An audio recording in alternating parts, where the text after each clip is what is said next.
Turning now to Boris Johnson's major cabinet reshuffle, which has seen a string of ministers fired and some fresh faces as replacements. Defence Secretary Ben Wallace held on to his position, and he joins us now. Very good morning to you, Mr Wallace. Well, you're still in post, but we know that Dominic Raab isn't.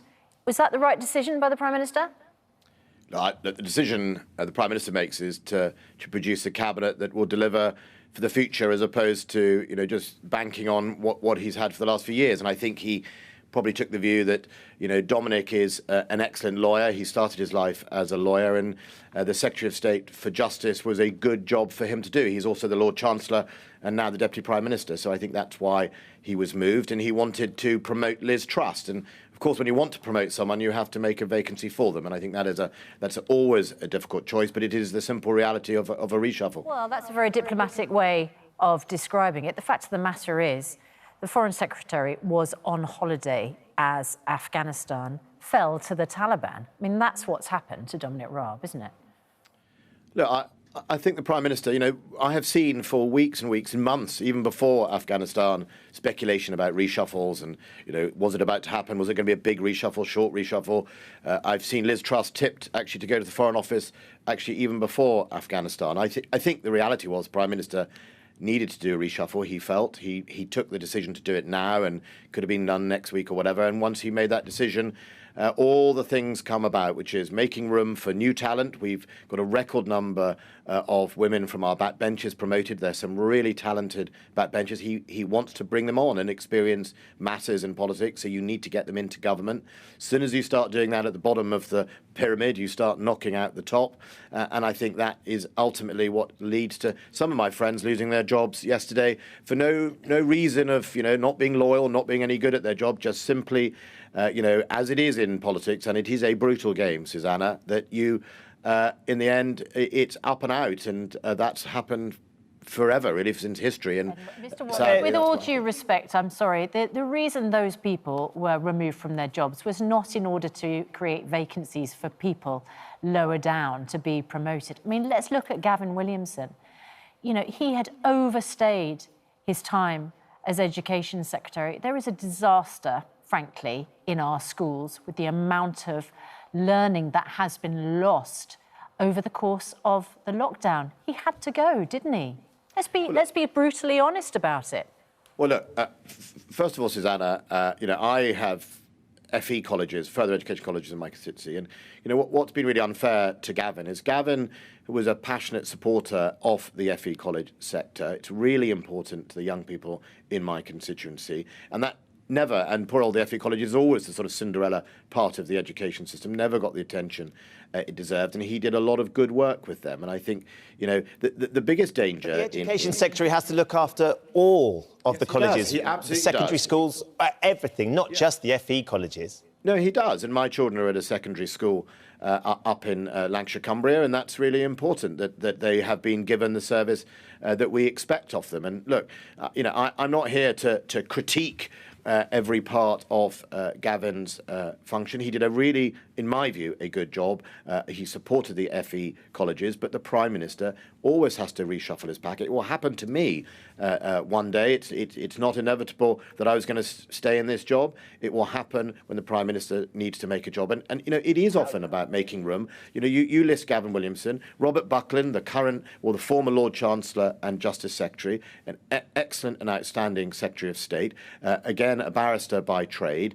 He was deeply loyal to the Prime Minister, but also very competent and just. He has sadly lost his job, but that is, I'm afraid, what happens in politics. It isn't easy. I've been in politics since 2005. I've been in opposition. I remember getting first sacked, I think, from a shadow job by hearing someone announce doing the job I thought I was about to do. So I remember in a car park on my 40th birthday. So, Mr Wallace, yesterday, were you expecting a phone call, or do you sort of put your phone to silent and just hope no one calls to say the Prime Minister wants to see you?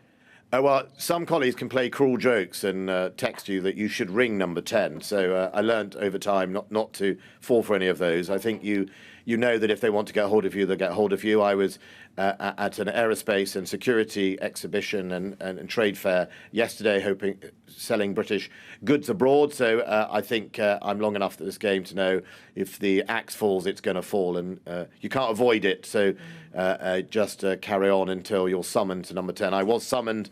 I think the clue for me was when I was summoned through the front door. I thought it was unlikely I was going to be fired. And then you just hope that you get to continue, for me, the privilege of leading defence. Well, it was no joke, was it? As you say, for Robert Buckland, just goes to show that loyalty doesn't count for very much in government. Let's talk to you about your brief. The UK, Australia and the United States have agreed this landmark partnership to boost defences and share nuclear submarine secrets. This is all about, we're told, a concern over China. The China Foreign Ministry on Australia to get US nuclear submarine technology says the US, UK and Australia are damaging regional peace and stability. Are we in danger of making a sensitive situation worse? No, I don't think so. And I think for your viewers, this is not about nuclear weapons. There's no commitment or talk from any of the partners for this. This is about a new strategic capability that currently Australia has diesel-electric submarines. And while they have their strengths, one of their weaknesses is that they eventually have to break the surface in order to recharge their batteries and to continue doing their tasks. That means they become quite easily detectable at certain stages. And if you want to remain undetected underwater and be able to patrol very, very long distances, either to protect your shipping or to support other coalitions, nuclear propulsion, nuclear power for your submarine is one of the key areas to do that. So that was a strategic decision Australia took. Do I think this is a Cold War? I think, as the Chinese said, no, I don't. I think, that China itself has embarked on probably the biggest defence investment on the planet. It has grown its Navy, Air Force, etc. significantly in the last few years. Only recently was test firing more missiles. And I think it's perfectly legitimate for all the nations in the Pacific to make sure that they keep pace or indeed keep a strategic advantage to protect their own interests. I don't think this is about... Clearly, the Chinese Foreign Ministry think that you are destabilising peace, as they've said. Also, the question remains as well, because it's turned up that, and we wouldn't have known this without the policy that you're announcing today, the French had a very big contract with the Australians to develop and provide them with submarines, £47.6 billion deal. It was announced in 2017. So imagine the French are going to be a little put out this morning as well. So you're upsetting the French, who are a lot closer to us as well. What's their reaction been? And is there any concern regarding our relationship with France? I mean, this is a strategic partner for us at the moment, where it comes to sort of all the refugees that are trying to come across the channel. We need the French to be helping us to police that border. Well, look, first of all, the French were commissioned by the Australians to build diesel-electric submarines, and at the heart of this decision is the decision by Australia to decide they don't want diesel-electric because of the weaknesses that I said in their ability, and so they want nuclear. And having made that strategic decision, it is only natural that one of the partners they choose, or the partners they choose, would be part of the Five Eyes. That's the very old and trusted circle of 5 countries, Canada, the US, New Zealand and Australia and Britain, who share some of our most closely held secrets. That trust is where you would go for a nuclear propulsion on submarines, and Britain and the US are one of the few countries in the world who do that, and I think that was one of the natural routes. They don't trust the French then? No, I don't think so. I think it's just simply that was where they made the decision. Who was developing nuclear submarines in a similar cycle to them. I'm going up to Barrow Furnace tomorrow to effectively start launching the next phase of Britain's replacement for our attack submarines.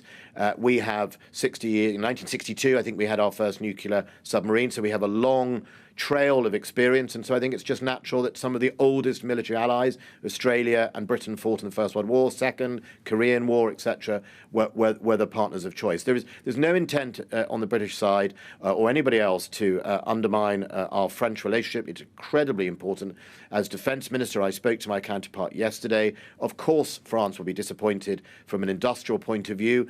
They have lost a contract, But from another point of view, Britain still regards France as one of our strategic allies. We agree and help each other. Right now I've got a squadron of Chinooks in West Africa helping the French combat Islamist terrorism. We do lots of joint exercises together. We're close partners in NATO. We agree on dealing with ISIS in Iraq and Syria. We have a common policy around the globe and on the Pacific. So I don't think that they should view this as a negative. I think it's an Australian choice, and it's good news for British jobs as well. I think we shouldn't forget that. It's great news for That's interesting that you've mentioned jobs, because our other main news this morning is about care homes. And the fact of the matter is today is the last day that care workers can get their first jab in order to be fully vaccinated by the deadline of November the 11th, where if they haven't been double vaxxed, they lose their job. We could lose 70,000 care workers in England. That is a potential disaster, isn't it, for the care sector? Look, I think losing jobs from the care sector is always going to be something that no one wants to happen.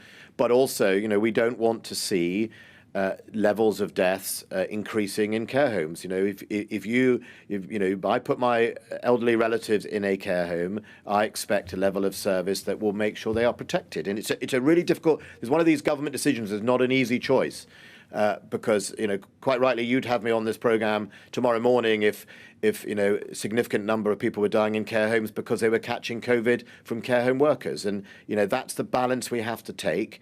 And the choice has been made. It is really difficult, and we're going to have to make sure we work through it. And so you're sticking to that policy, but I just want to. There is something else that is affecting care workers. Too many of them are earning less than £8 an hour for doing a job which is on the front line in this pandemic. In order to fill the gap that is inevitably going to be left by the no jab, no job policy, why don't we give them a massive increase? Well, if they're over 23 and they're earning less than £8 an hour, they are being employed below the legal minimum wage, which is £8.91. If they're even under 23, it's £8.35 for certain ages. So, first of all, I think they definitely deserve the money they get, and in some cases, £8.25 is enough per hour. It is £8.35. Oh, sorry, £8.35. That 10 pence makes all the difference.